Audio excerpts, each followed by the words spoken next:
আসসালামু আলাইকুম, welcome to my channel Sukhi's kitchen থেকে তোমাদের সবাইকে স্বাগতম।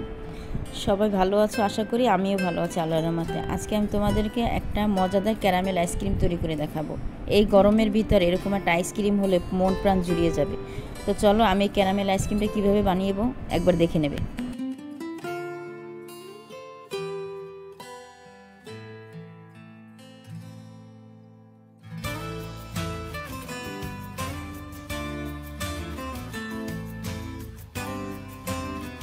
তো আইসক্রিমটা বানানোর জন্য আমি এখানে 1 লিটার দুধ নিয়ে নিলাম, আর দুধটাকে আমি জাল করে ঘন করে নেব।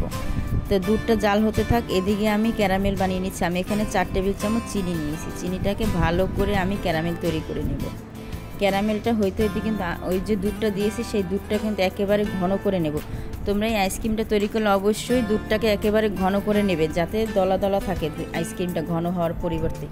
এবার আমি সেই দুধটা জাল করে এখানে ঢেলে দিলাম এই ক্যারামেলটার ভিতরে। দেওয়ার পর অনবরত নেড়ে চেড়ে নিলাম। তোমরা কিন্তু দেখতে পাচ্ছ যে এখানে কিন্তু হালকা হালকা দলা দলা আছে, মানে ঘন হয়ে গেছে অনেক। এখন আমি সেম প্রসেসে ক্রিম নিয়ে নিচ্ছি, আর ক্রিমটা আমি এখানে 1 কাপ ক্রিম নিয়ে নেব। যেহেতু আমরা মানুষ বেশি, তাই আমি একটু বেশি করে আইসক্রিমটা বানাবো যাতে সবাই খেতে পারি মজা করে। এখন আমি এই ক্রিমটাকে খুব সুন্দর করে বিট করে নিচ্ছি। আর বিট করে নেওয়ার পর এই যে ক্যারামেলটা কিন্তু অবশ্যই ফ্রিজে রেখে ঠান্ডা করে তারপরে দিবে, আর নয়তো কিন্তু আইসক্রিম হবে না। তখন তোমরা আমাকে বলবে, আপু তুমি কি দেখাইলে আমাদেরটা হইল না।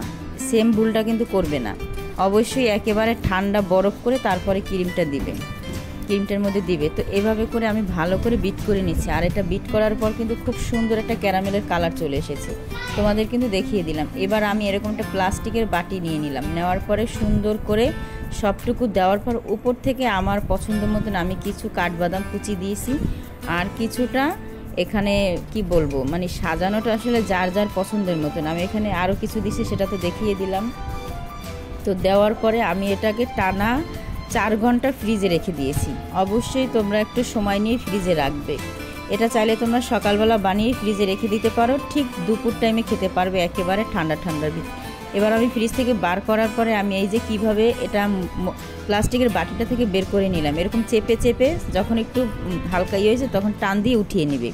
তো মশলা দিলে আইসক্রিমটা কিন্তু খুব সুন্দর হয়েছে, খুবই সুন্দর। যতটা দেখতে সুন্দর হয়েছে, খেতেও অতটাই মজা ছিল। আমরা তো দুপুরবেলা খাইছি, মনে হলো যেন মনটা জুড়িয়ে গেছে, এতটা মজা ছিল।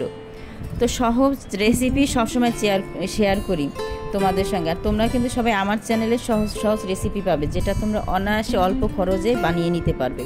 এই আইসক্রিমটা বানাইতে আমার খুব একটা বেশি খরচ হয় নাই। তোমরা সবাই জানো, বাস কী লেগেছে সেটা তো দেখেইছো। তো যাই হোক, পরবর্তীতে আবারও এই এত ভরপুর ঠান্ডার মধ্যে আরও মজাদার কিছু রেসিপি নিয়ে হাজির হব। সে পর্যন্ত সবাই ভালো থাকবে। আর আমার এই ক্যারামেল আইসক্রিমটা কী লেগেছে ডেসক্রিপশন বক্সে পেয়ে যাবে। আজ এ পর্যন্তই, আল্লাহ হাফেজ।